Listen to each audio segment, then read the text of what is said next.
We are on camera. Today is Monday, October 5th, 2020. My name is Sue Veerhoff, and I am Director of Oral History and Genealogy at the Atlanta History Center. We are here at the Atlanta History Center today, and we are very honored to have Jeff Cleghorn with us. Jeff served in the United States Army for about 12 years. In multiple locations and in multiple responsibilities, and then has had a remarkable career in all manner of activism. And we are very grateful for his willingness to come in today and speak with us. We are anxious to learn about his military service and also the work that he did in this year of the 10th anniversary of the repeal of the Don't Ask, Don't Tell legislation. Jeff was heavily involved in that process, has worked as a volunteer and as a paid staffer for a number of organizations, and has been a true blessing and a resource for many, many, many people over the years. So thank you again, Jeff, for coming in and being willing to do this with us today. Thank you.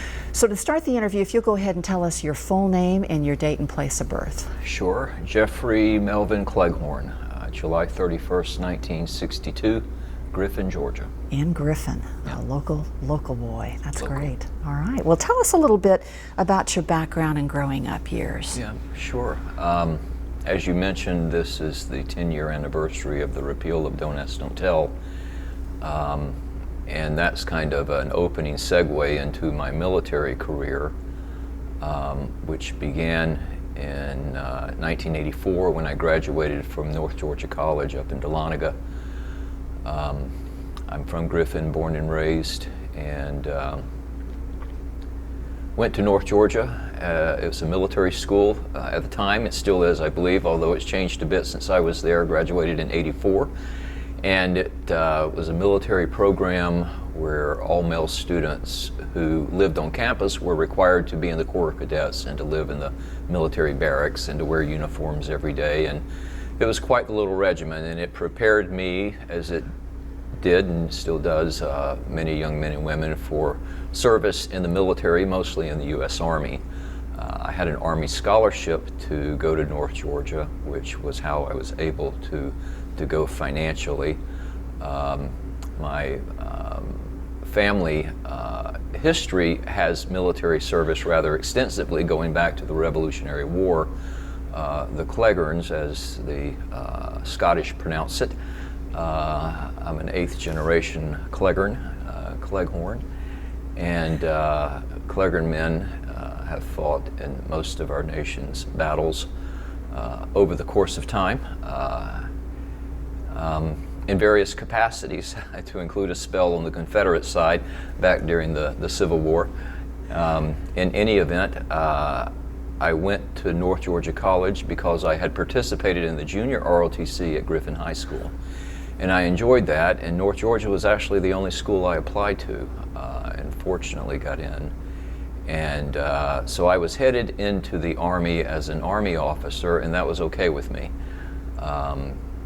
It was an opportunity to get out of Georgia, to serve my country, to better myself, and to see the world, and a whole number of other things. And looking back these years later, all of that to some extent was accomplished. It was an honor and a blessing to serve in the military, which is why I feel compelled to share my story, and particularly the parts of my story that intersect with activism, because my military career took an unconventional path as a result of that. So I began in the Army. My first assignment was in South Korea, at Camp Casey, South Korea. I was assigned there in 1985. This was after having completed the Army's Military Intelligence Basic Officers Course at Fort Huachuca, Arizona, where I attended for 6 months after I graduated from North Georgia, the training program. Then I went to South Korea, where I served for a year in the 1st of the 72nd Tank Battalion in the 2nd Infantry Division. Camp Casey is about 11 miles south of the DMZ, north of Seoul, about 40 miles. And we were the tip of the spear, and they still are with regard to the North Korean threat on the Korean Peninsula. And I was the intelligence officer for a tank battalion, and so that was my initial foray into the Army after having graduated through the military program at North Georgia. While there, I experienced for the first time the consequences of being gay in the military when a fellow officer in a different battalion was investigated and then discharged involuntarily because the Army found out that he was homosexual. And this was 1985, and at that point I had not come out to anyone in terms of come out of the closet, as we say. I was still very deeply closeted. My family from Griffin, Georgia, are working class, very religious, deeply fundamentalist, evangelical Southern Baptist, and so I was raised in an environment and of course in an era back in the 60s and 70s where LGBT issues were not thought of or discussed in ways that we do today. So that was my initial experience, having gone to South Korea away from home for the first time. The Army was a lot of firsts for me. The first time I flew in an airplane was in the Army. This was while I was still at North Georgia College, the summer of 1982, between my junior and senior years. Or the summer of '83, I should say. I went to the Airborne training, the paratrooper training at Fort Benning down in Columbus for 3 weeks that summer as a cadet, and graduated from Airborne school, Army paratrooper, which I was very proud of at the time. I was particularly excited to fly in an airplane because I had not done that. So my first 5 airplane flights were on military aircraft, and I never got to land. So when I went to Korea, I landed on an airplane for the first time, so there was that. And I was away from Georgia, I was away from home. We didn't, we worked growing up. I turned 16 and got a job at the Piggly Wiggly, and before that I did whatever I could working on my uncle's farm down in Turner County, Georgia, or helping my daddy paint houses, which he did part-time to supplement income for the family. I was the oldest, am the oldest of 4 children, and my dad was a factory worker at the Ford Motor Company in Atlanta. He had been born and raised down in Turner County as a farmer, and then moved to Griffin in the early 60s and gotten a job at the Ford plant, and he worked there more than 30 years, a United Auto Workers man, blue collar, hardworking, a man of great faith. He was a deacon in our Southern Baptist church, and was his whole adult life. He loved the church, he loved the Lord, loved the Bible, and that was the setting that I was raised in, a wonderful and blessed setting that I'm very grateful for and proud of today. But that was the starting point for my military service. So as I got to Korea and started learning how to be a soldier, learning how to be an officer, and learning about myself in that journey, and I experienced another lieutenant in our unit who was kicked out for being gay at that time. So that had an impact on me. I didn't know him well personally, but I served in Korea for a year, and then thereafter I was transferred to Fort Jackson, South Carolina, where I served for about a year and a half from 1986 through the middle part of 1987. I served in a basic combat training unit, where boot camp, where we soldiers, young men and young women, would come into the Army, and their first 8 weeks they would come to Fort Jackson and we would put them through boot camp. So I had a bunch of drill sergeants working for me, and we would get a cycle of 200, 250 troops, new troops who would come in, enlistees, every few months, and we would turn them into soldiers. And so that was my job at Fort Jackson. That was a work, as most of the Army experience was. It was I don't want to say workaholic, that's not a fair representation, because we enjoyed our work, I think, but there was a lot of it. So we were constantly on the go, and I was able during that time to serve in the military and focus on the work as opposed to worrying about personal life and dating life and things like that. There just wasn't time for it, so that became very convenient. And thereafter, from Fort Jackson, I was transferred to Munich, Germany, where I was assigned to the 66th Military Intelligence Brigade and the 18th Military Intelligence Battalion, which was a human intelligence collection battalion at the time that had units in 9 different cities throughout West Germany. This was the height of the Cold War. And our Human Intelligence Battalion, we did interviews with refugees who came over from Eastern European countries. We debriefed them. Our soldiers were linguists that were trained by the military at the linguist school in Monterey, California, in the various Eastern European languages, Russian of course as well. And so our soldiers were linguists. When the refugees came over from East Germany or from one of the other countries behind the Iron Curtain, as they did oftentimes, our soldiers would debrief them as part of that process to see whether they had any valuable information related to what was going on. Maybe they had worked in a military factory, or maybe they had lived near a military base. So whatever information that we could glean at that time during the height of the Cold War and the United States fighting against the Soviet Union and the communists, the godless communists and whatnot. So we were in that line of work in Munich, Germany. So in South Korea, I had been to the DMZ and I spent some time training there and looking across to the other side of the North Korean communists. And then a couple or 3 years later, I was in West Germany. This was 1988 through 1990. I served in Munich in this human intelligence outfit. And we were facing the Soviet communists across the checkpoint Charlie in West Berlin and across the Iron Curtain, as it were.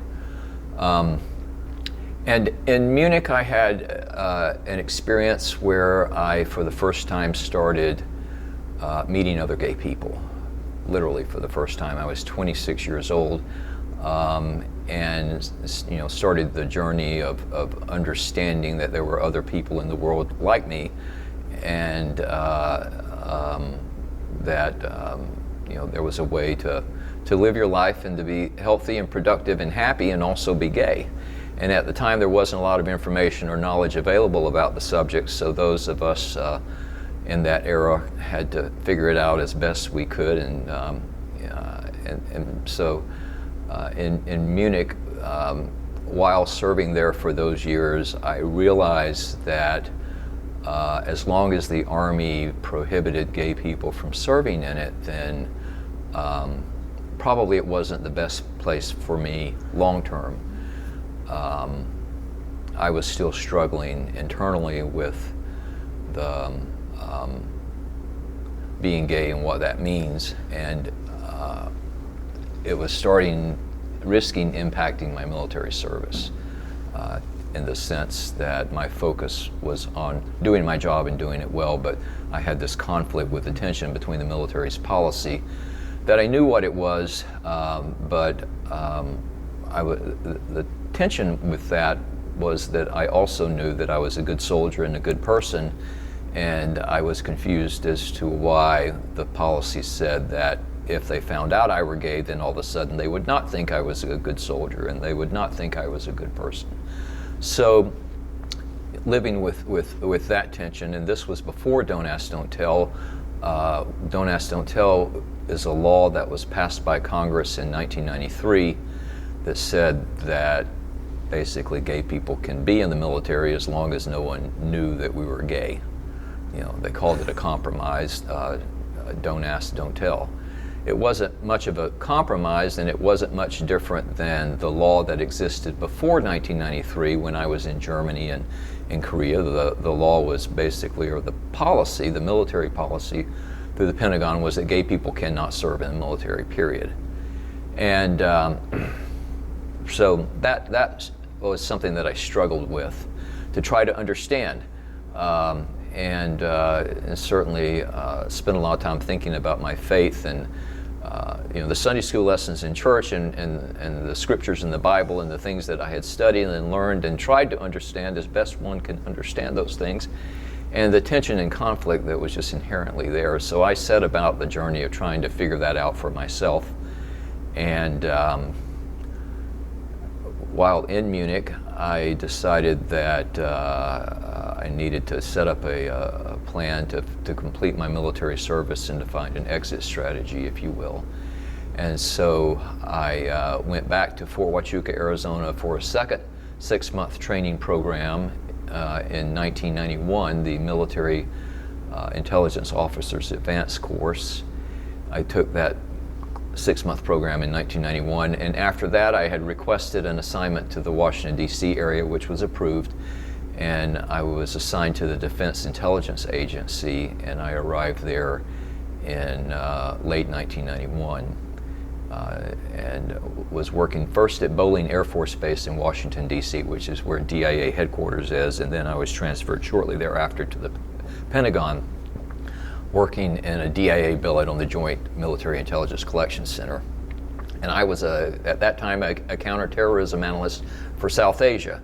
So we were watching and monitoring and collecting, analyzing, I should say, intelligence data related to terrorism in India, from India to the Philippines. India had a Muslim insurgency up in the northern part of the country at the time, and the Philippines had a Muslim insurgency as well, the New People's Army, and they were committing acts of violence, sometimes targeting U.S. personnel or Western interests. And so that generally was the type of work that I was doing while assigned to DIA and working mostly at the Pentagon beginning in 1991 or so. But I moved to D.C., and so I lived there, and that was the beginning of what I thought would be an opportunity to complete my military service and to leave the Army on my terms without being fired or without being humiliated with the stigma of a gay discharge, if you will. And up until that point, the history of gay people in the United States was very different than it is now. When I was born in 1962, gay people were invisible, except when you heard about them, it was generally not for something good. It was stigmatized and considered immoral and sinful by most religions. Most states at that time had sodomy laws that would literally put you in jail for having sexual relations with another man, and indeed, unfortunately, plenty of people did go to prison over time. The federal government would not allow you to work either in the military or as a civilian government employee. Throughout the 1950s and 1960s, thousands of government employees were purged from their jobs during the McCarthy era in particular, and continuing thereafter on suspicion of being gay. And many of those people lost their jobs. They were not able to have security clearances. You weren't allowed to have a security clearance if you were gay. The American Psychiatric Association considered you mentally ill, and you couldn't get married, you couldn't adopt children, you couldn't do any of those things. And so those were unheard of and unspoken of. We didn't talk about that back then. So when I arrived in Washington, D.C. in 1991 and began working at DIA after having lived a few years in Munich, Germany, and having there in Munich begun the process of becoming involved in a gay community, if you will, with other people. When I got to D.C., I realized that was an opportunity to segue out of the Army. So my plan was to go to law school. And so I set about setting my financial house in order to be able to accomplish that. And shortly after moving to DC, I attended a fundraiser for a new nonprofit that had been created shortly after Bill Clinton was elected president, and the nonprofit was called the Servicemembers Legal Defense Network, SLDN. And SLDN was formed in 1994, 1993, shortly after Clinton became president, while running for president, Clinton had promised to end the ban on gay service and to allow gay people to serve openly in the military. And a triggering reason for his doing that is during the presidential campaign in 1992, there was a murder of a gay sailor in Japan, Alan Schindler, who was murdered by other sailors at an off-base location in Japan because he was gay. And his murder made headlines in the news media at the time.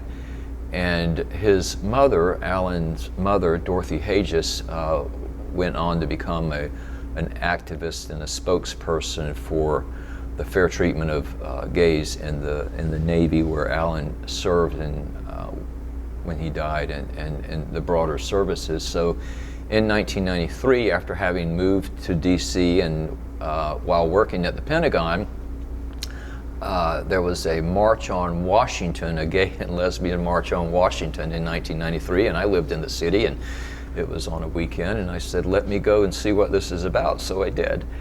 And there were a large number of people, 100,000, a few 100,000, depending on who you talk to, and speeches and celebrities. Martina Navratilova gave a speech, the tennis icon. She, by that time, had come out as lesbian, and I remember her words talking about the importance of coming out, and that's the most important thing, she said, that you could do for yourself and for the movement, if you will, and that struck a chord with me.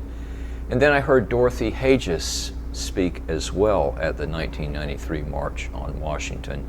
Dorothy's son Alan had been murdered a couple of years earlier, and she spoke. And that was just inspiring.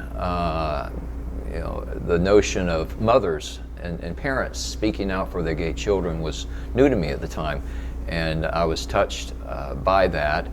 And so I began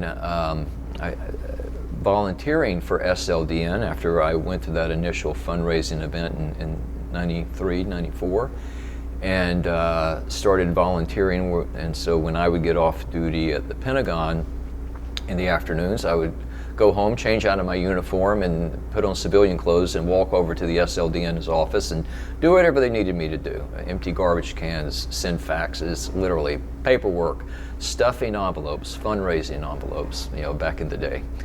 And so that was the beginning of my involvement with the gays in the military issue on a policy and activist level through this nonprofit that had just formed in DC called SLDN. And thereafter, SLDN afforded me the opportunity to do a lot of things that my military service gave me credibility to be able to do in terms of activism and speaking out and doing some media work and meeting with members of Congress and things like that. So the experience with SLDN was pivotal to me, and so I, in the Army, still on active duty, volunteering for this organization, planning to leave and go to law school, and then shortly after arriving in DC, I hit a bump in the road, and then I got a health report that I had tested HIV positive, and that wasn't good news to hear, and especially back in 1991. Were you feeling okay at the time? Yes, I was in good health, and have always, knock on wood, been in good health. But I just had a routine test in preparing to depart, actually, and I found out that I was positive. So that changed the game plan. I had health concerns at the time. That diagnosis was a death sentence. There was very few medications to treat the virus, and the average life expectancy was about 10 years. So that messed things up for me a little bit. I was still working at the Pentagon, counterterrorism analyst for South Asia. I had a top secret security clearance myself, having gone through that process when I graduated North Georgia College, of having the background investigation done by the military, and then having that updated every 5 years, where they go and relook everything to make sure that you're safe to handle classified information and secrets of the nation in the military context. So it was that bump in the road in 91 with my health diagnosis that led me to commit to doing what I could with what time I feared I had left at the moment, and I wasn't sure what that would look like, but it just began to burn in my soul even more, the notion that there was something wrong with me because I was gay, from the perspective of the Army or anyone else for that matter. I started to rethink religion. I started to rethink my family and the things that I had been taught, and just to challenge them in my head to try to better understand and make sense. And I concluded that there was nothing wrong with me, and that there was nothing wrong with being gay, and that if I were going to have this illness and perhaps not survive, then I wanted to spend what time I had left to persuade everybody else about me, and people like me, gay people, especially serving in the military, because what I have found consistently, and certainly what was true with me, is we served in the military for all of the reasons that everybody else served. Love of country and patriotism being at the forefront of that. It's an honor and privilege to serve in the Army, and we knew that. I knew that, and I still do. So I didn't like the idea of the Army thinking differently about me because of that. So SLDN, the Servicemembers Legal Defense Network, provided me with a project to help out in some small way the group of activists who were working to help gay soldiers. So what we did was we set up this organization that provided free legal representation to gay and lesbian soldiers who were being impacted by Don't Ask, Don't Tell. Maybe they were being harassed by other soldiers, or being discharged, or being investigated by their command. Pardon me. So we would represent them and provide them with legal assistance. And we also began lobbying members of Congress and the Pentagon and the White House as well at the time, the Clinton administration. We began lobbying them for the better treatment of the gay soldiers who were continuing to serve despite the presence of Don't Ask, Don't Tell. The Don't Ask, Don't Tell was passed in 1993 by Congress. Georgia Senator Sam Nunn was the chair of the Senate Armed Services Committee at the time, and he was none too happy with President Clinton's promise during the campaign to lift the ban. Senator Nunn did not like the idea. He did not believe that gays should be allowed to serve in the military, and so he opposed Clinton, and that led to congressional hearings that eventually led to Congress passing a law and codifying the military's gay ban, which is what Don't Ask, Don't Tell is, functionally a codification of the existing administrative ban on gay people. Theoretically, in terms of the implementing directive, said you could serve in the military so long as you didn't tell anyone, but the way that was applied by the Pentagon during the 1990s, if you told anyone ever, you were at risk of being discharged. They discharged some people for telling their parents, for telling family members. People who wrote in their diaries or had mentioned their sexuality in a letter. People were investigated and discharged and had their careers terminated and cut short because of things like that. And SLDN also provided a watchdog role, where we produced an annual report every year that discussed the military's treatment of gay troops and the military's implementation of Don't Ask, Don't Tell. We held them accountable if they said that they were no longer going to ask, which was the concession that the military made. When you enlisted in the military previously, they asked you the question, are you a homosexual? And you had to answer it. And indeed, when I was processing out of North Georgia College to accept a commission as a regular Army officer in the Military Intelligence Corps in 1984, and undergoing my background investigation for a top secret security clearance, I had to answer the question as well. Are you a homosexual? Which I answered no. With a straight conscience, pardon the pun, at the time, no one knew except me, and I was perfectly capable of serving in the Army, and I was convinced of that, and so, as far as I'm concerned, that's the way it would be. No one would ever know. And so, in any event, SLDN throughout the 1990s, we provided oversight of the military and held them accountable if they ever strayed from their implementing the policy, if they strayed in how they treated gay troops, which they sometimes would. The witch hunts used to happen in the military where they would, the Army Criminal Investigation Division, for example, would conduct an inquiry to try to find out who the gay soldiers are in the unit and to throw them all out. And that used to happen. Don't Ask, Don't Tell was intended to stop that, and over time it actually did help, but initially the Pentagon continued its bad practices, and so there were instances in the 1990s of there being anti-gay witch hunts that we had to become involved in and help the soldiers or the sailors or the Marines or the airmen being impacted by that. So this is 1993-94. I have decided to stay in the Army a little bit longer. In 1995, Congress passed a law that required the involuntary discharge of anyone who became infected with HIV.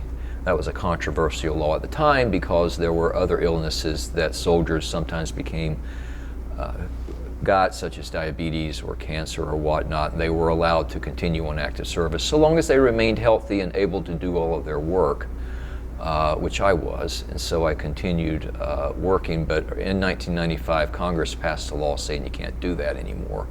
And it was passed primarily because of some anti-gay congressmen who had convinced themselves that throwing out HIV people was a backdoor way of getting gay people, since they could no longer target you explicitly for being gay because of the Don't Ask, Don't Tell law limitations. And so I got caught up in that, and as a result of that 1995 law, my doctors initiated a medical separation for me, and that led to my leaving the Army in January of 1996. So I was not kicked out for being gay explicitly, but implicitly, that's essentially why my military career was terminated. Let me back up just a little bit, if I could. Sure. Back to Korea. The gentlemen, the folks that you mentioned that were discharged because they were found out to be gay, I'm assuming that was a dishonorable or an honorable. How did that work then? Yeah, well, the discharges prior to Don't Ask, Don't Tell oftentimes resulted in a less than honorable service characterization. I don't know what happened to any particular person, but in his book, Conduct Unbecoming, author Randy Schiltz, he published Conduct Unbecoming in 1993, and it's the authoritative account of the gays in the military issue in the United States that predates 1993. And Randy Schiltz's book details a lot of incidents of witch hunts and gay discharges and the lower service characterizations that oftentimes accompanied those. And that was hard on people when that happened, because if you're separated from the military, especially back then, and you're applying for civilian employment, employers used to, more often perhaps than they do now, but they used to ask for a copy of your military DD-214 just to see, they want to hire someone who is honorably discharged, and if they see a service characterization less than honorable, then maybe you wouldn't get the job. Or even if the reason for your discharge was homosexual conduct, which were the words that were frequently put on the DD-214, then that too could be stigmatizing in the civilian workplace and cause problems, and it did for a lot of people. Yeah. Prior to your service in Munich, did any, you said nobody knew but you, did that continue? Did you have friends or coworkers that you confided in at all, or was this really something that you kept completely to yourself? I kept completely to myself. I never came out to anyone until I was 26, 27 years old, I think, for the first time. To a friend, a female friend, a girlfriend in Munich at the time, an American civilian who was working there in our unit. And she and I became quite close. Eve Johnson is her name.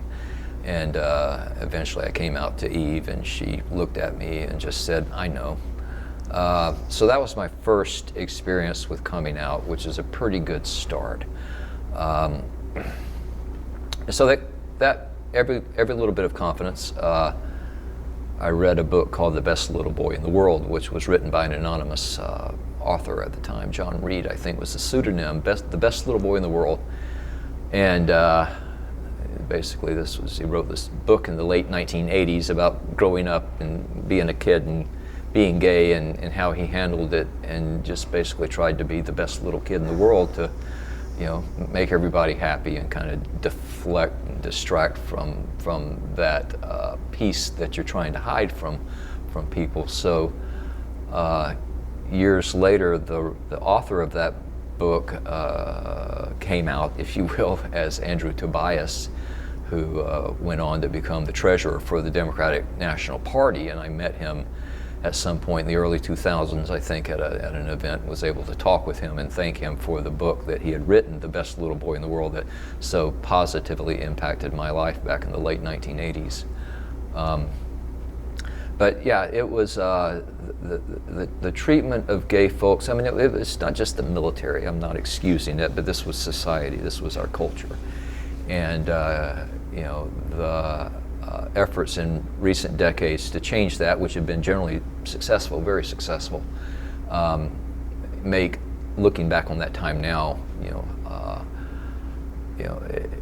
interesting and fascinating, and just to think how people change, and how we change how we view things and think about things sometimes as a society.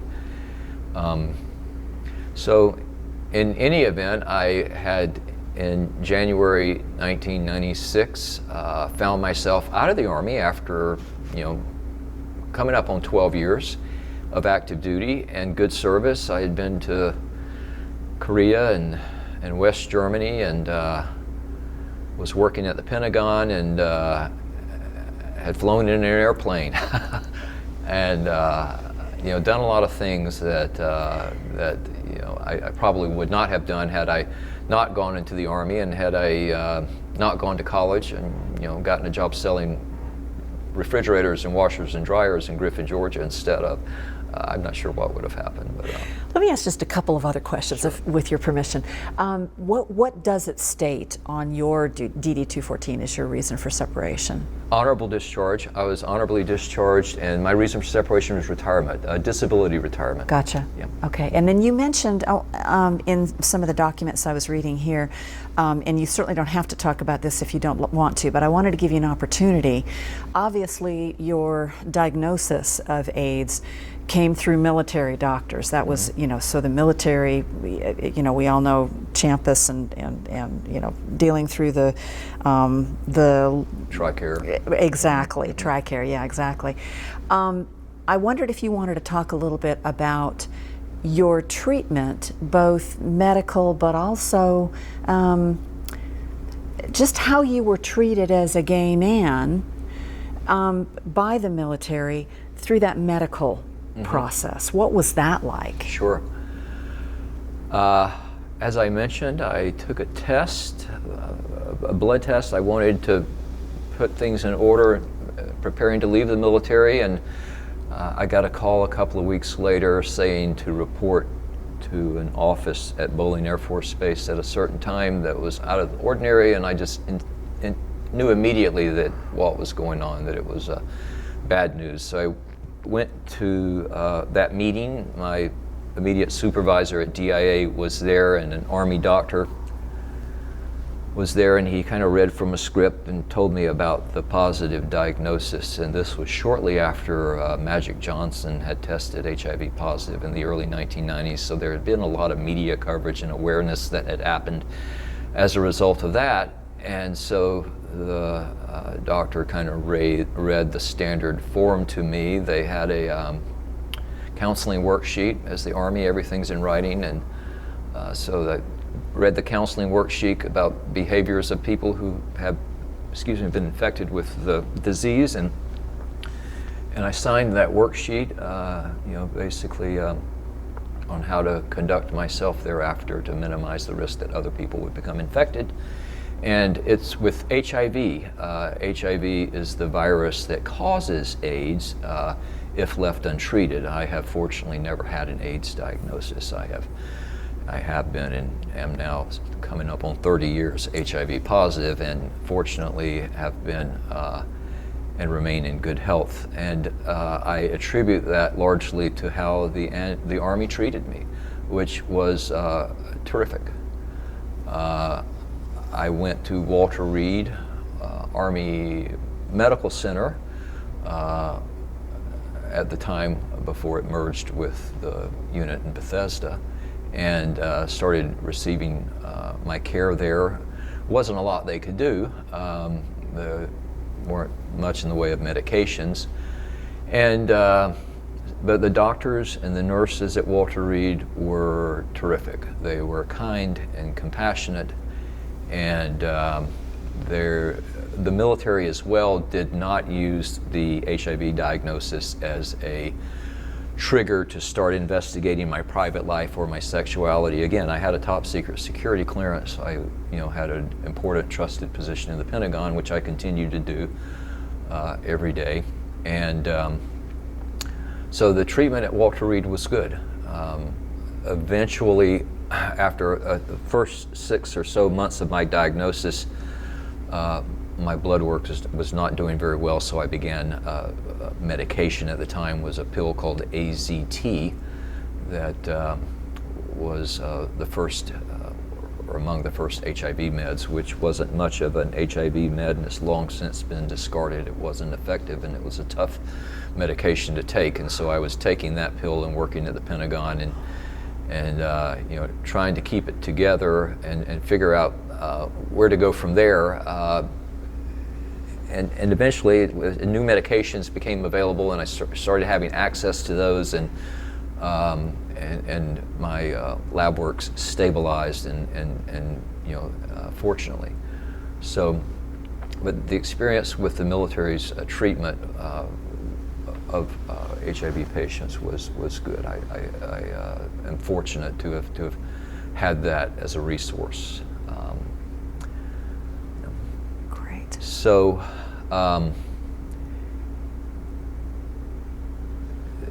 In that journey of leaving the Army in 1996, before that I decided I wanted to go ahead and come out to my family, and so I've included some information about that as well, where I've wrote a letter to my sister and other family members, and there was a dialogue that flowed for a period of months and years thereafter as we kind of sorted through family issues related to sexuality, and it was a learning curve for them, understandably so. And so in January 1996, when I left the Army, I decided I would go to law school full-time. And again, the prognosis at that time was bleak, but I figured or hoped I had enough time left to graduate from law school, and that would be a nice feather in my cap to, give me something productive to do after the Army. And so I did. I went to enrolled at the George Washington University Law School in Washington, D.C. in 1996, and went to GW Law. And it was while at GW Law that I started or continued volunteering with SLDN, the nonprofit helping gays in the military, as a legal intern, and so I started working a lot on their staff, actually doing client casework and helping the lawyers. This was in 1997, 1998 through 1999. Then when I graduated from law school, I became a staff attorney at North Georgia. I'm sorry, at a staff attorney at SLDN. And I was on their legal staff as a staff attorney for 4 years through 2003 thereafter. What type of law did you study at George Washington? Well, law school is a general program. You take a variety of courses. You don't specialize or major in law school. You can take some classes if you want. There's a core base, but you're training to pass the bar, and everybody takes the same bar, generally, with some specialty exceptions. Okay. So while at SLDN, I was spending a lot of time doing federal government administrative law, military law, and UCMJ, the Uniform Code of Military Justice, which is the Army's criminal code. I was working with that when we had clients who were being accused of criminal allegations or whatnot, which would occasionally happen. And so that was the sequence of events that led to my leaving the Army and becoming a full-time activist, if you will. Our offices were on K Street in Washington, D.C., two blocks from the White House. So I jokingly said I was a K Street lawyer for a period of time. And that was a great experience. As I mentioned, I was able to actually meet and work with Dorothy Hages, whose son Alan Schindler had been murdered in 1992 in Japan. And the Navy gave Alan's murderers annual clemency reviews just as part of naval process. And so we represented Dorothy at those clemency reviews for Alan Schindler's killers every year, presenting evidence to the Navy board about why the killers should remain in prison and should not be granted clemency. And so that was an experience as well. And then in July of 1999, there was another murder. Barry Winchell was killed at Fort Campbell, Kentucky on July 5th, 1999. He was murdered by other soldiers as he slept. And they believed that he was gay, and that belief had led to a series of unfortunate consequences that resulted in Barry dying. And I was just completing law school at the time, and so for the next few years thereafter, I was fortunate to work with Barry Winchell's parents, his mother, Pat Catellis, and stepfather Wally, Pat and Wally Catellis. They became activists as Dorothy Hages had become activists. They became activists speaking out for the fair treatment of gay people in the Army and the Navy, etc., and those perceived as being gay. Because Barry was killed because they thought he was gay. And the Army owed it to their gay soldiers, even with the Don't Ask, Don't Tell law in place. The Army had an obligation to protect their gay soldiers and take care of them, as the Navy had and failed to do in 1992 when Alan Schindler was murdered. So the Barry Winchell murder towards the end of the Clinton administration was another catalyst for change of the policy. The transition policy, as Don't Ask, Don't Tell was sometimes called, had been in place for several years by that point. And we decided that we needed to step up our game and began more proactively working to repeal the law and change it. And so we were doing litigation in the courts, filing constitutional challenges to try to have the judicial system overturn the law. There wasn't a lot of hope that that would succeed because prior efforts at federal litigation had been tried a number of different ways, and it was not likely that that was going to get us where we needed to be where gay soldiers could serve in the Army safely and openly if they wanted to, as long as they were otherwise able to do the job. So we began lobbying Congress and specifically asking Congress to repeal Don't Ask, Don't Tell and to replace it with something that we believed was better for military readiness, better for military esprit de corps and morale amongst the troops, which would be that all soldiers are treated equally without regard to their sexuality and their private lives, and held to the same standards of conduct. If someone misbehaved, then hold them accountable, regardless of their sexuality or their gender. It doesn't matter. We have one set of rules. We apply those in an even-handed manner, and we all go about our business of serving our country, which is what we wanted to do. So it was a privilege to work in that role after the Army, while at SLDN, after I graduated from law school, to actually work in a policy advocacy position in Washington, D.C. I would meet oftentimes with members of the Pentagon, with officials at the Pentagon. I traveled a couple of times down to Fort Campbell, Kentucky, where Barry Winchell had been murdered in the years that followed, and met with the subsequent commanding officers, commanding generals at Fort Campbell, to see how they were coming along and doing a better job of, at the local level, of taking care of their gay soldiers. One of the generals I met with was David Petraeus, who at the time was a 2-star Army general commanding the 101st Airborne Division, and he went on to become a 4-star general and commanded U.S. forces in Iraq and later the CIA director. But when General Petraeus commanded Fort Campbell, I met with him and talked about gays in the military and Don't Ask, Don't Tell, and as well.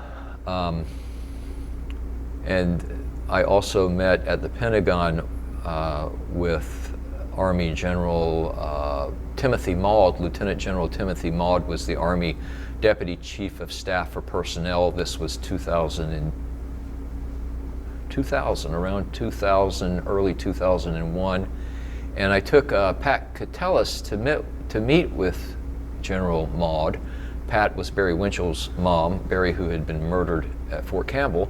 And I took Pat and her husband Wally to meet with General Maud. He agreed to meet with us, and he was the Army's HR guy, in charge of personnel Army-wide, worldwide. And so we were meeting with him to lobby and encourage him in his capacity as the Army HR guy to help make the Army's treatment of gay troops a little more tolerable. And throughout that period, we were having problems with anti-gay harassment in the service, and we spent a lot of time and energy identifying those problems and trying to hold people accountable, both commanding officers who allowed the harassment to happen during their watch in their command climate, as well as the people who actually conducted the harassment, to the extent we were able to exert some pressure, and we got pretty good at that, and letting commanding generals know, or letting the news media know when something was happening, and then all of a sudden things began to get better. And so we learned the art of guerrilla warfare a little bit. We would meet at the desk. We had the inside game, but we also had the outside game. It was the David and Goliath operation. SLDN was a tiny nonprofit, barely a dozen people at the height of its existence, and a $2 million budget, $2.5 million budget on a good year. So we were tiny in the Pentagon, the massive Pentagon. So it was a David and Goliath project, but we stuck at it.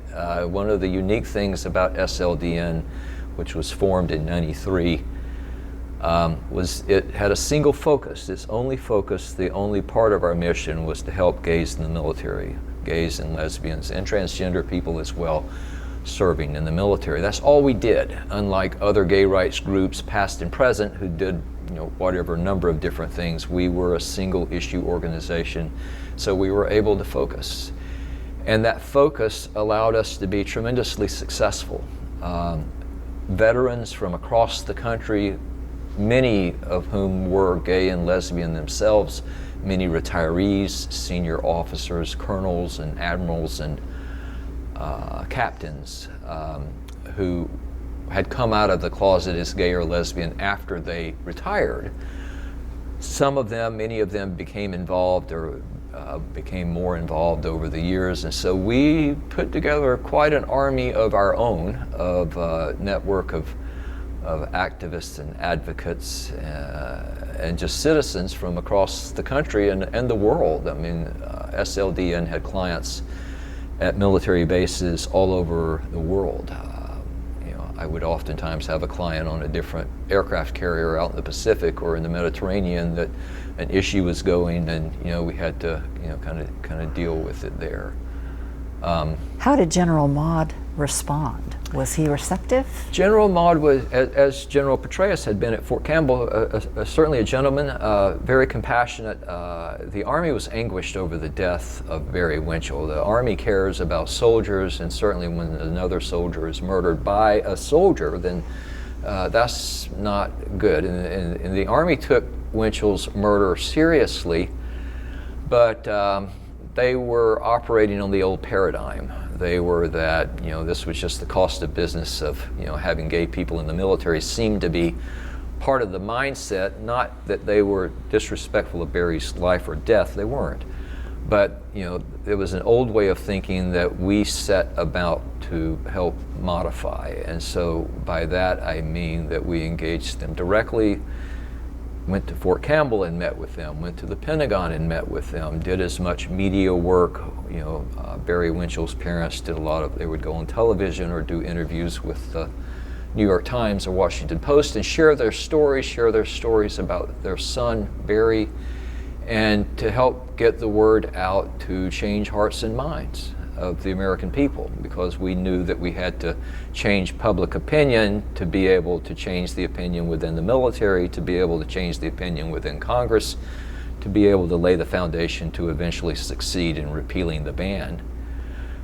And again, I was born in 1962 when gay people were invisible, so we were creating something out of nothing. And that movement really began in intensity in the 1980s. Certainly it had begun before then. You might remember in the 1970s hearing about Anita Bryant, the Florida orange juice singer. She was a famous professional singer, and she was a devout Christian, and she was not a fan of homosexuals, and so she somehow got involved politically in some anti-gay activities in the late 1970s. But it wasn't until the 80s, the late 80s, that the gay community really came into its own in terms of organizing in a way to start making actual policy change. And what happened in the late 1980s was two big things. One was AIDS. In 81, 82, when the first cases of AIDS started happening, it was impacting primarily gay men, and that continued to be the segment of the population in the United States largely impacted throughout much of the 80s and 90s were gay men. And as the government was initially, for a period of years, quite indifferent towards figuring out the problem and investing resources to develop medications and treatments and eventually perhaps a cure, and there's still no cure. The government initially was not enthusiastic about doing that work, so the gay community itself had to organize to create pressure to get the government to invest in medical research and scientific research, as well as to provide a support structure for gay people that who were being sick, who were getting sick sometimes, who were being rejected by families, who were losing their jobs, losing their health insurance and whatnot. So that happened in the 80s. And another thing that happened in the 80s that led to the gay community mobilizing was in 1987, the United States passed a decision called Bowers versus Hardwick, which Georgia Attorney General Michael Bowers was the Bowers in that formula. Bowers versus Hardwick was a 1987 Supreme Court ruling upholding the constitutionality of sodomy laws Georgia at that time had a law that said you could go to jail if you're gay and have sex with another person. And so Michael Bowers, the Georgia Attorney General, defended that law, took it to the Supreme Court, and in '87 the Supreme Court said, yeah, you're right, you can have these sodomy laws. It was a 5-4 decision.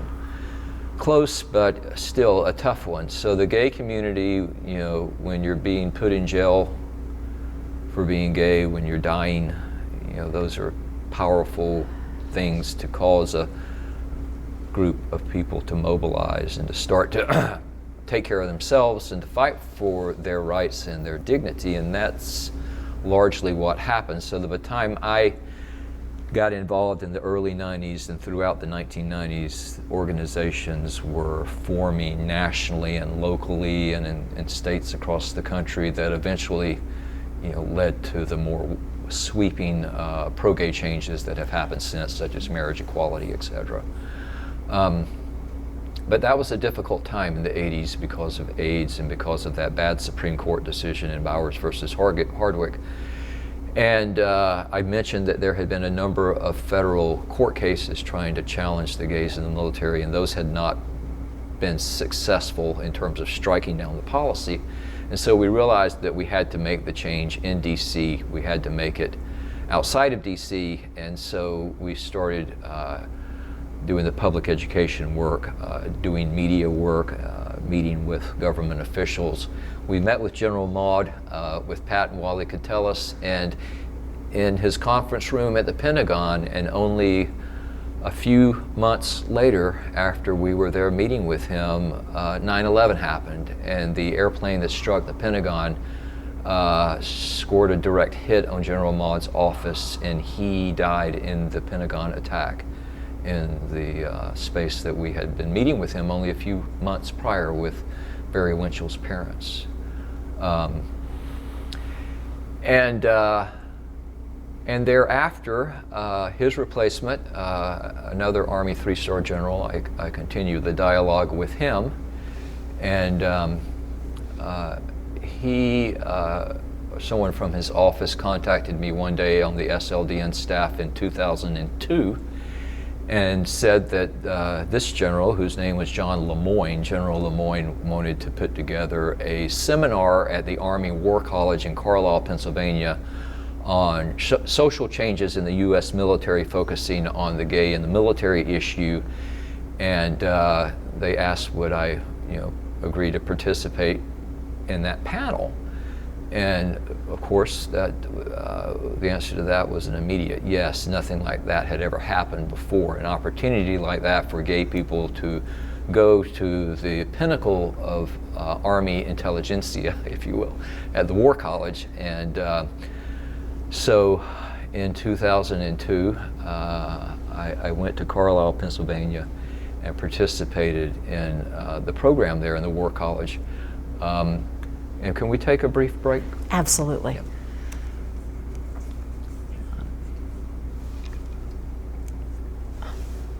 Okay, we are back on camera.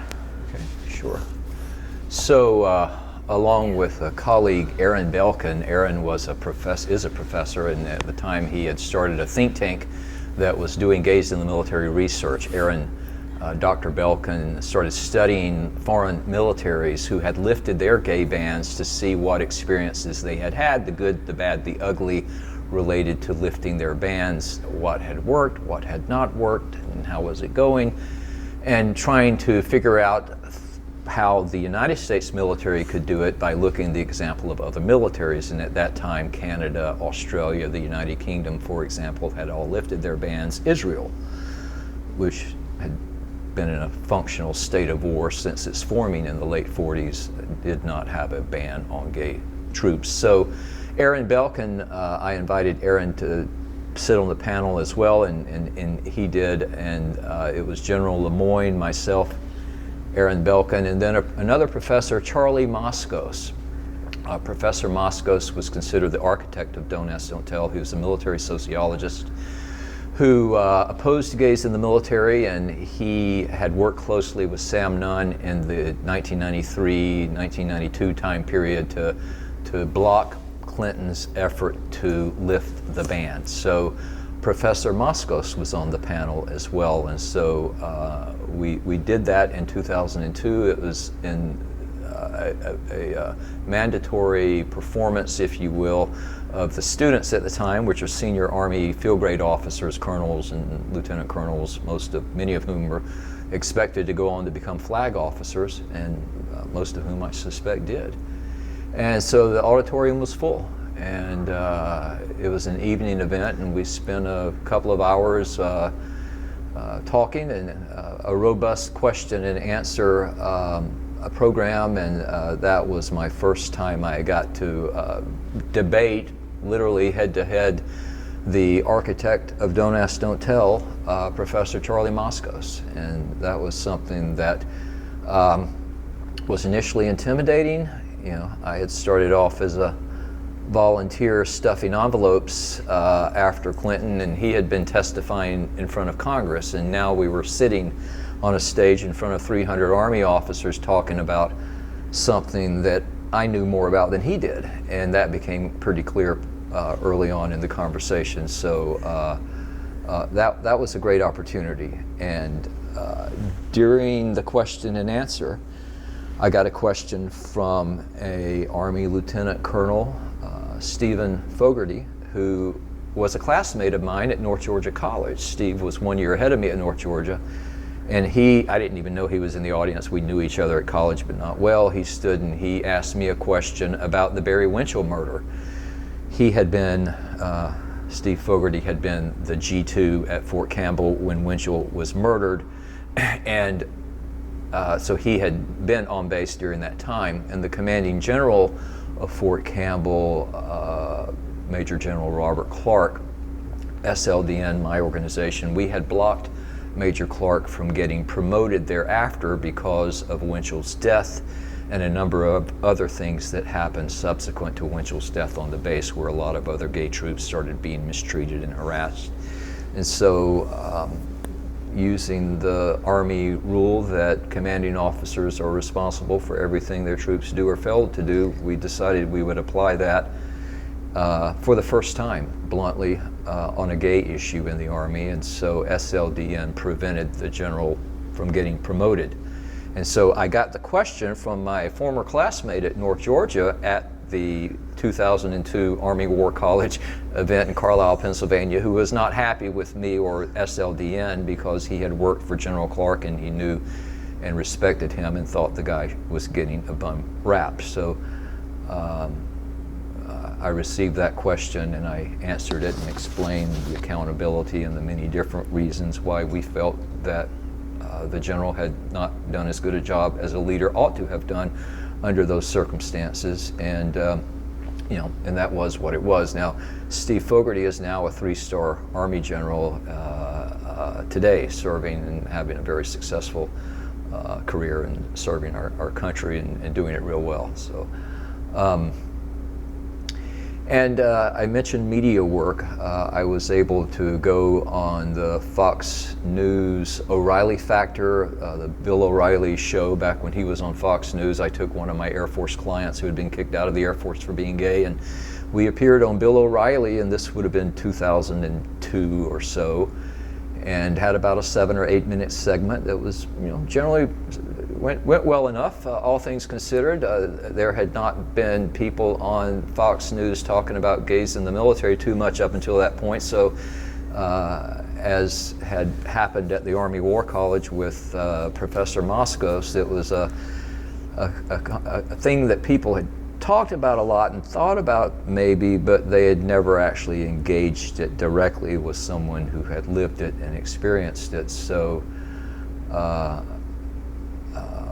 my experience with Bill O'Reilly on Fox News, and then shortly thereafter was asked to come on MSNBC, and Pat Buchanan, who was a arch conservative, I think he had been Richard Nixon's speechwriter, a devout Catholic, and he just didn't like gay people too much either. And he and Bill Press, it was a liberal conservative show back at the time on MSNBC called Buchanan and Press, so I appeared on that. Debating, if you will, with Pat Buchanan on national television, gays in the military issue. And and other media appearances on CNN and C-SPAN and different things, just kind of sharing my story and my experience, as well as the story of my clients that I had been working with and representing at that point for several years, and why the military just did not need to be expending time and money and resources on taking people who they had spent a lot of time and money and resources training, throwing them out, and then having to find new people to replace them and train them with new people. And that story gained potency after 9/11 as well, because in the military's unique way, for some reason, shortly after 9/11, we started seeing a rash of involuntary discharges of Arabic linguists. And those were greatly in supply, not in supply in 2001 when Al-Qaeda attacked us and we invaded thereafter Afghanistan and Iraq. After that, the Army and the services needed more, not fewer linguists, but they started discharging gay linguists. And so I became involved, had some clients who had been caught up with that, traveled out to Monterey, California, where the Presidio, the Defense Language Institute, is located, and met with a number of different linguists who were training in Arabic and in Farsi and other vital languages at the time, Farsi being the language spoken in Iran, who had become targets of investigation to be discharged, and we were now at war, and these were highly skilled and extraordinarily bright and talented people to become linguists and to learn those languages. So we did some advocacy around that as well. One of my clients wrote an opinion piece for the New York Times and shared his story, and we would take him to meet with members of Congress and things like that. So we were constantly trying to educate members of Congress and their staffs. We were constantly trying to educate the Pentagon as well as the White House itself. I mean, Bill Clinton had made the promise, but he did not follow through because we got stuck with don't ask, don't tell, and something we had to fix as a result of that. So that was a journey as well. So we had I mentioned the inside game and the outside game, but meeting with members of Congress and the Pentagon while at the same time doing activist work around the country in different communities, trying to generate local publicity just to educate people whenever and however we could about the lives and the truth and the reality of gay people who are just as boring and non-interesting as anybody else. And that was the point that we were making. Again, having started from a position of invisibility not too many decades before, and we were it was a blank slate. We had to kind of fill in the blanks, and so we set about doing that. And SLDN was probably as effective, and I would argue the most effective gay rights group in American history at having accomplished that. We set out with a narrow focused mission in 1993, and 20 years later, when the organization ended that part of its mission, we had successfully repealed Don't Ask, Don't Tell. So in 2003, I left SLDN and moved from Washington, D.C. back to Georgia, and moved to Atlanta, where I live now. And I went into private practice of law and started representing a lot of LGBT clients on different issues, primarily family law issues here in Georgia, and became involved with Georgia Equality, which is a statewide political group for LGBT people here in Georgia. I served on Georgia Equality's board of directors for a couple of years and did some work around the 2004 vote to amend the Georgia state constitution to define marriage as between one man and one woman. We remember those good old days. This was 2004, and the states were putting these voter referenda on their ballots to get their citizens to amend their state constitutions to say we do not allow gay marriage, because they were becoming concerned at the time that, you know, one day gay people might be able to get married, and we need to get ahead of this before it gets out of control or something, I guess. So I did some media work here in Georgia related to that unfortunate effort. It didn't go too well. We lost, I think the vote was 70-something% of people approved the amendment to the Georgia Constitution. Yeah, so I was in private practice doing a lot of LGBT work, private law practice, and in 2007 I joined the board of directors of SLDN. So I had served previously for about 6 years on the staff level. So in 2007 I went back at the board level, where I served for 6 years through 2013 on the SLDN board of directors. And shortly after moving to Atlanta in 2004, I formed a chapter in Georgia of the American Veterans for Equal Rights, which was an LGBT volunteer-based organization, grassroots organization across the country. We had chapters from Chicago to Albuquerque, upwards of a dozen or so different cities. And we formed a chapter in Georgia of the American Veterans for Equal Rights to organize local LGBT vets and allies and friends to be more visible locally. And we marched the first time in the Veterans Day Parade in Atlanta that included an openly gay contingent. We did that for the first time, which was a bit of controversy back then, but you know, we made it happen, and several of us marched in that parade, and you know, with our heads held high, and you know, honoring our nation and honoring the service of everybody. And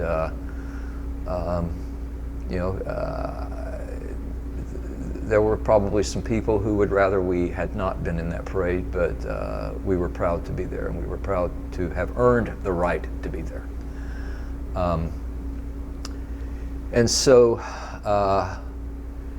in 2008, when Barack Obama was elected president, we decided, because he too promised to allow gays to serve, he promised in his campaign to repeal Don't Ask, Don't Tell. So when he became president, we set about the task of holding him accountable for his promise, and that was successful. In December of 2010, December 22nd, 2010, President Obama signed the Don't Ask, Don't Tell Repeal Act of 2010 at a ceremony in Washington, D.C., a presidential signing ceremony, and I was fortunate to fly up and attend that and see Obama and Vice President Biden and others there, from Speaker Pelosi to then Chairman of the Joint Chiefs of Staff, Michael Mullen, who was a 4-star Navy admiral at the time, who had come out in his congressional testimony and said that he believed that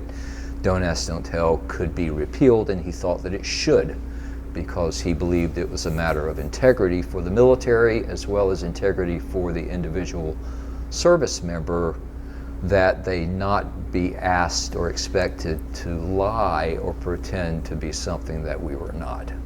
That, you know, we be held to the same standards and held accountable, and we can either do the job or not, but your sexuality was no longer, in his opinion, a 4-star Navy admiral's opinion, something that we should be spending time on in the military. And that testimony by Admiral Mullen before Congress really changed the game in a big way, because in 1993, when Sam Nunn, Georgia Senator Sam Nunn, was fighting so hard against Bill Clinton in the U.S. Senate, then Chairman of the Joint Chiefs of Staff Colin Powell testified before Congress in 1993 that he, General Powell, did not believe that gays should be able to serve in the military.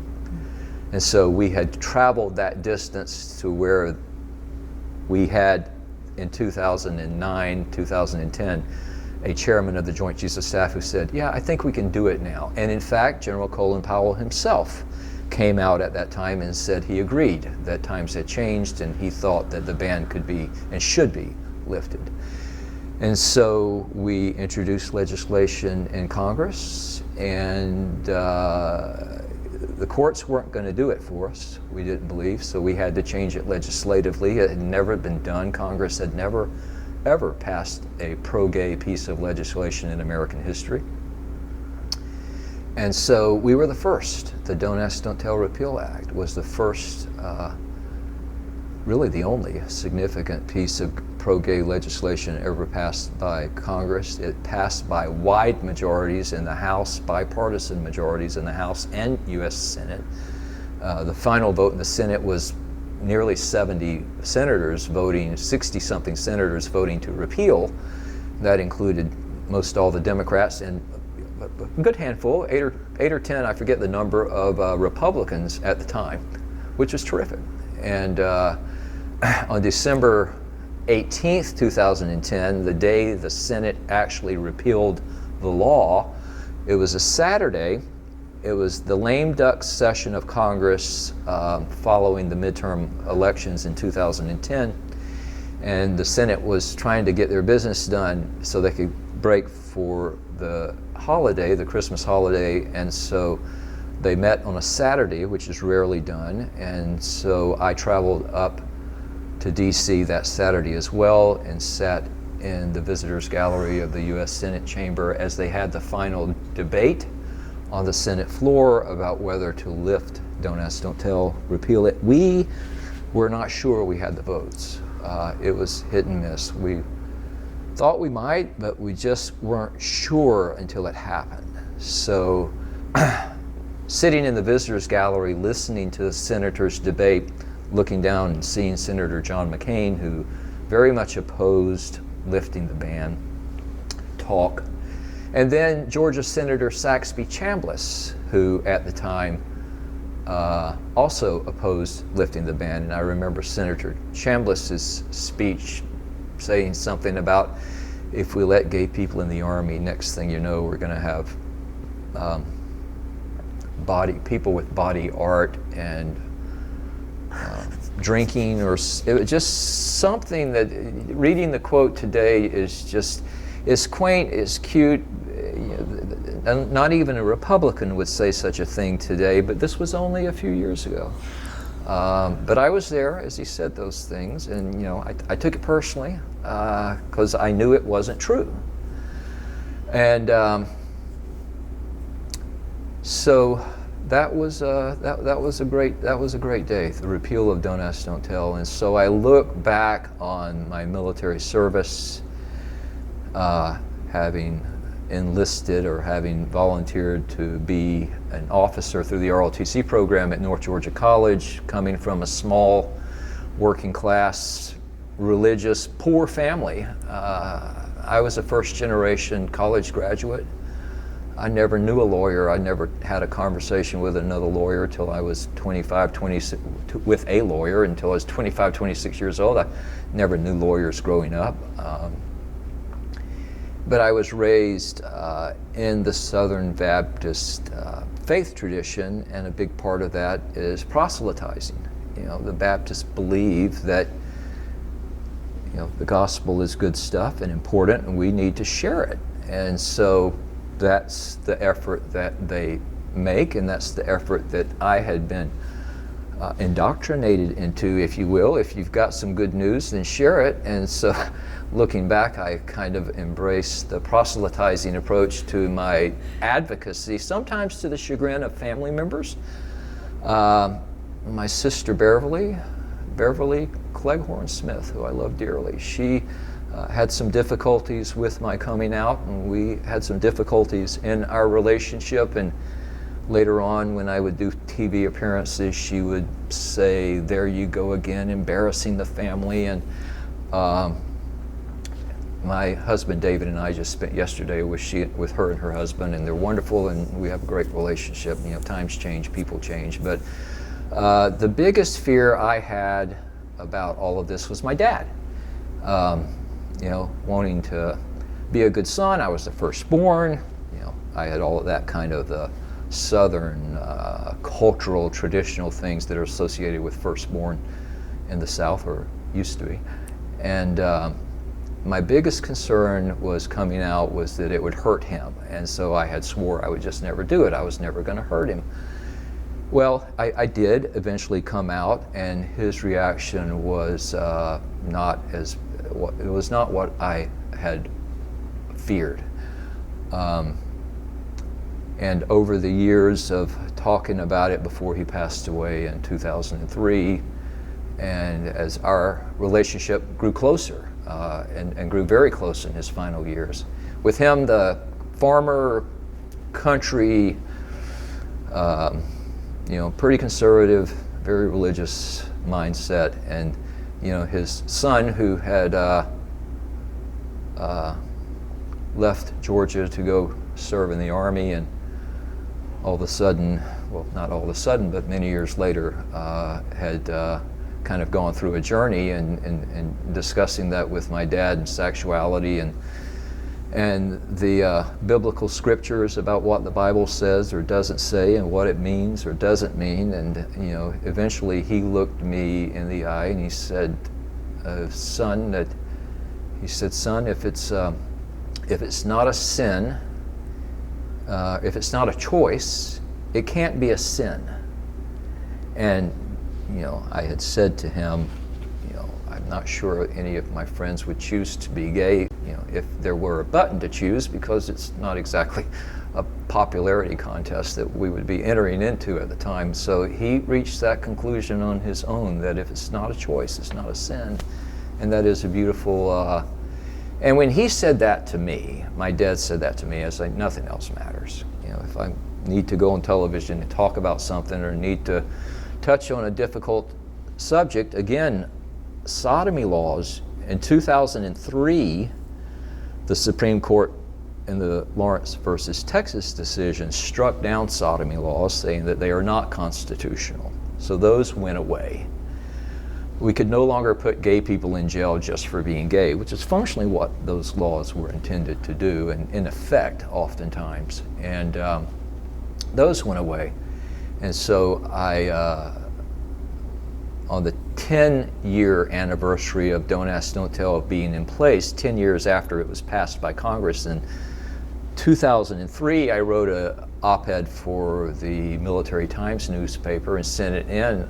I was on the SLDN staff at the time. And I said, it's the 10-year anniversary of this law being placed, and here's an opinion about why we don't need it and why it needs to go. And they printed that op-ed, much to my delight.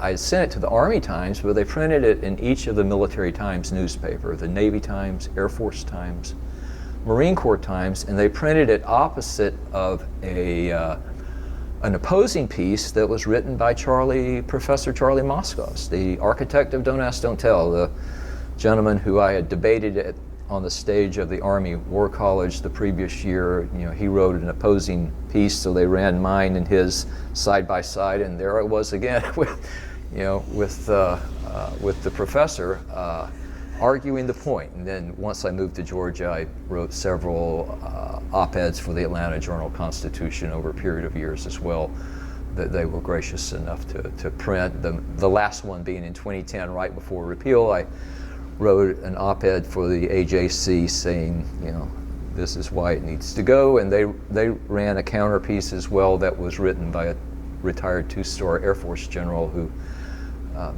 wrote the opposing view, which was much of what was being said in the early 1990s. He had not done much in the way of updating the arguments and the rationale. And they said they believed that allowing gay people to serve in the military would just be too disruptive. The purpose of the military is to fight and win our nation's wars and to keep America safe. That's true. They did not believe we could do that effectively while also allowing gay people to serve openly. And since 2010, in the past 10 years, the evidence shows that gay people do serve in the military in all branches and serve effectively and successfully, and there are no problems. And the military will be the first to tell you this. There are openly gay generals and lesbian generals and admirals now, service members who are married to their same-sex partners, who have children, and they're raising their families on military bases throughout the United States and across the world. And this is now part of military culture.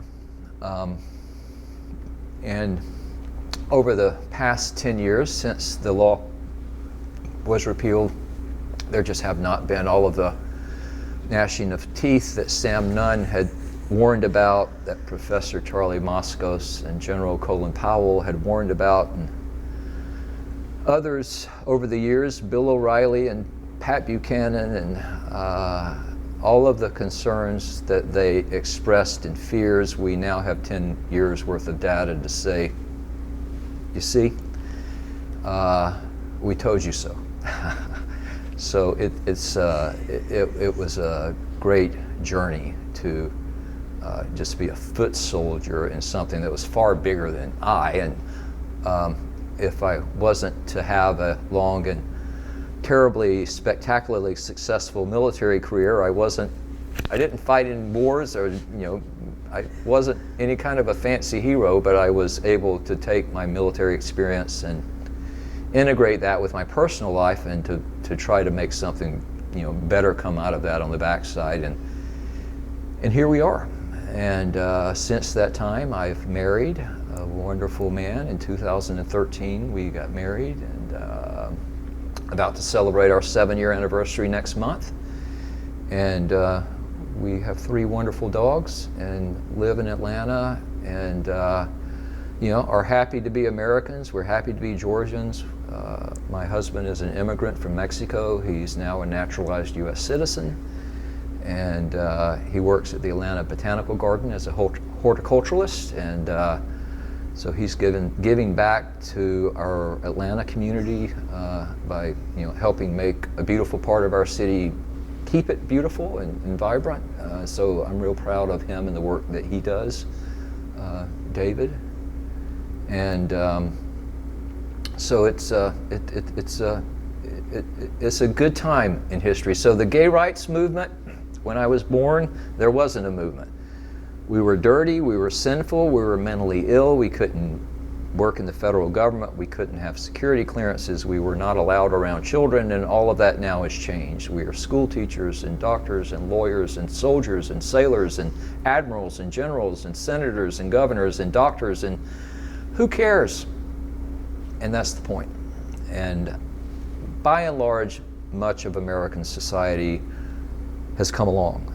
Public opinion polls, beginning as early as the late 2000s, prior to Don't Ask, Don't Tell repeal, in 2010, public opinion polls were showing large majorities of Republicans, of conservatives, of weekly churchgoers were fine with letting gays serve in the military, and I don't want to say by extension the other things, but the other victories in the gay rights movement, from repealing the sodomy laws to changing the designation of mental illness, which happened back in the 1970s when the American Psychiatric Association changed and said it's no longer considered a mental illness, and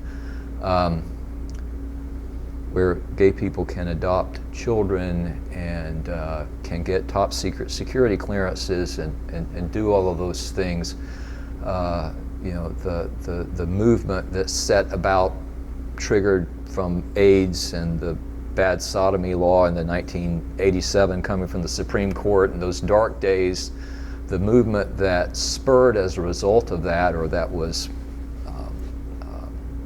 that grew as a result of that, has achieved pretty much every objective that we set out to achieve, and that's a good thing. That is excellent. Yeah.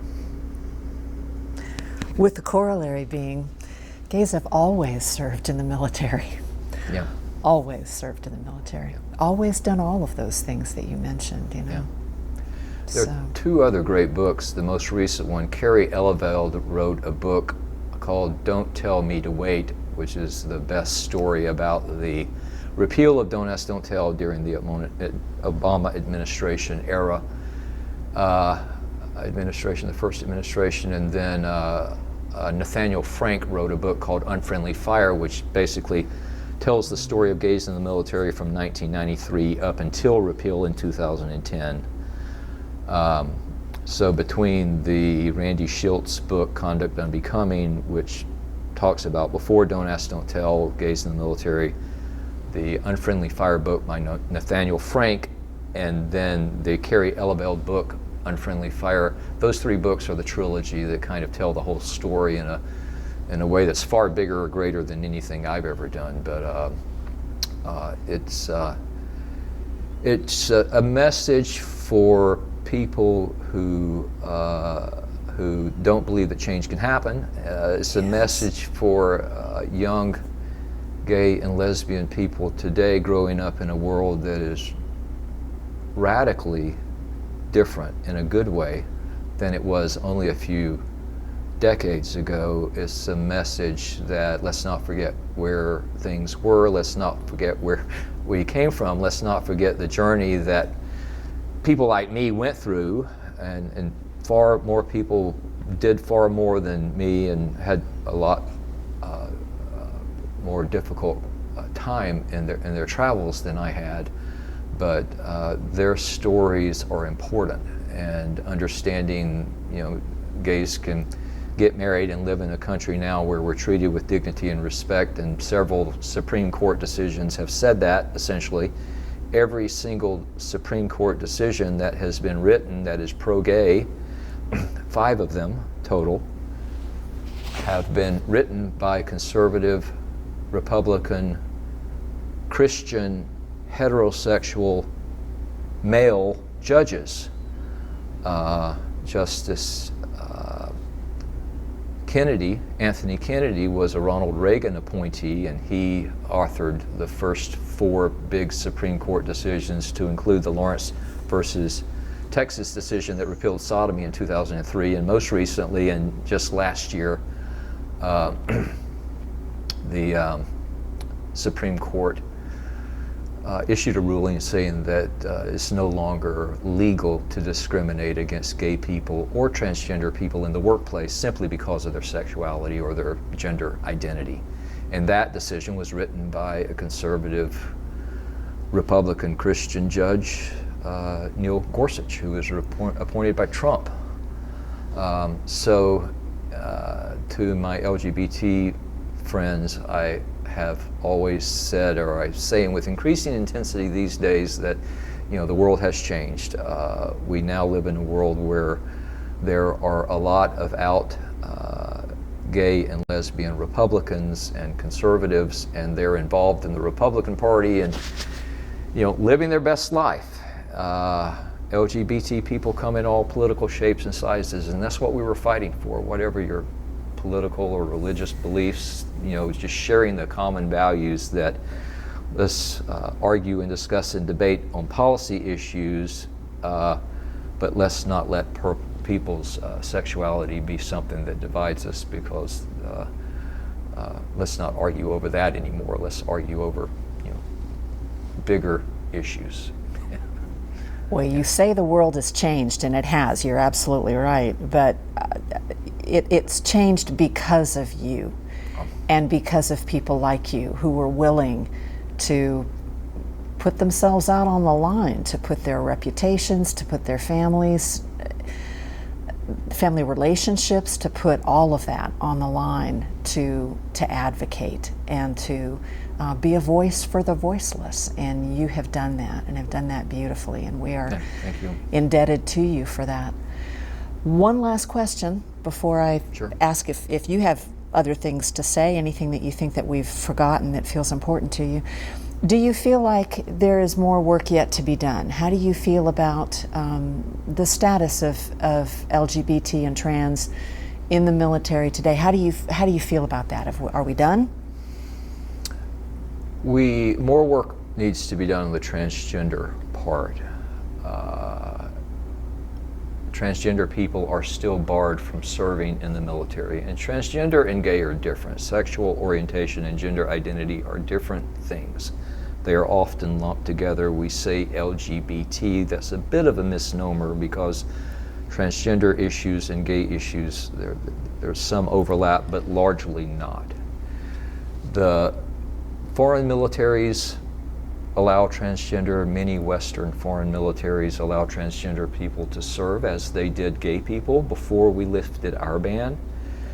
And so the work has been done already to show that transgender people serving in the foreign militaries have done so effectively, and that the U.S. military can do it as well, and they will.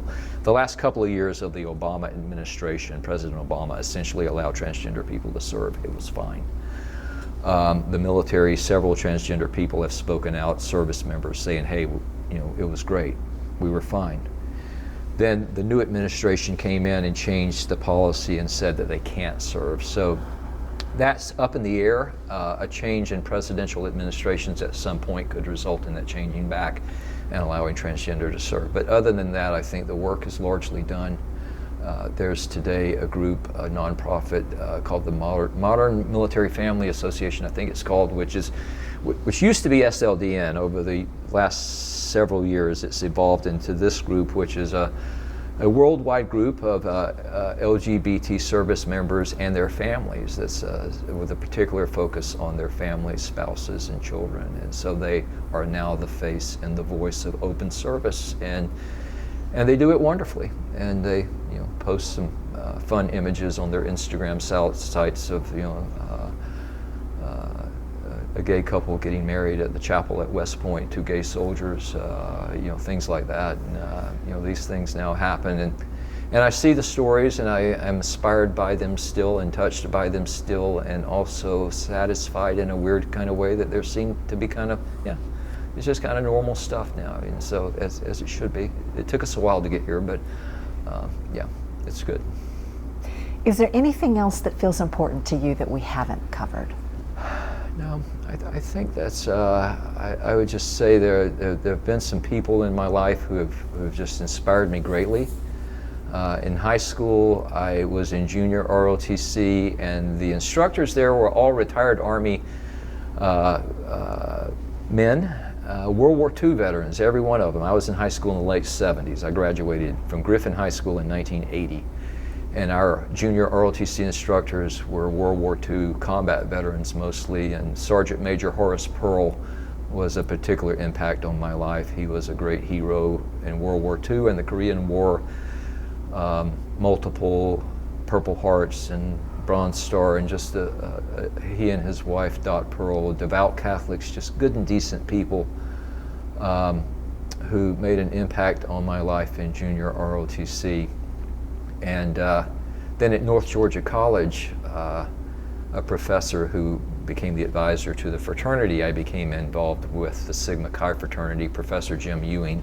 He is an English professor. Jim and his wife Ellen are still with us, blessedly. He's 85 today, lives in Flowery Branch and doing well, good friends. And Jim too was a strong impact on my life. I came out to him in the early 90s. I wrote him a letter, and he could not have been more wonderful and gracious, and has been a source of support and encouragement since. And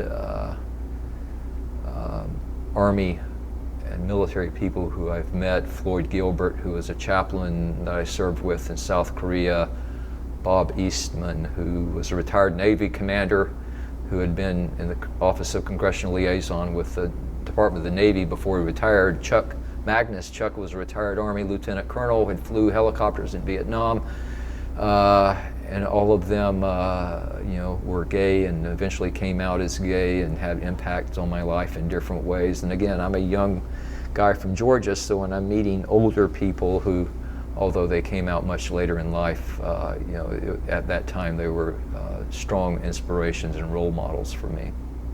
Awesome. Well, I cannot thank you enough for this. This has been an education, and we thank you for your service. We thank you for your service in the military, and we thank you for your service to this country for many decades. You've done remarkable work. So thank you for sharing your story with us today.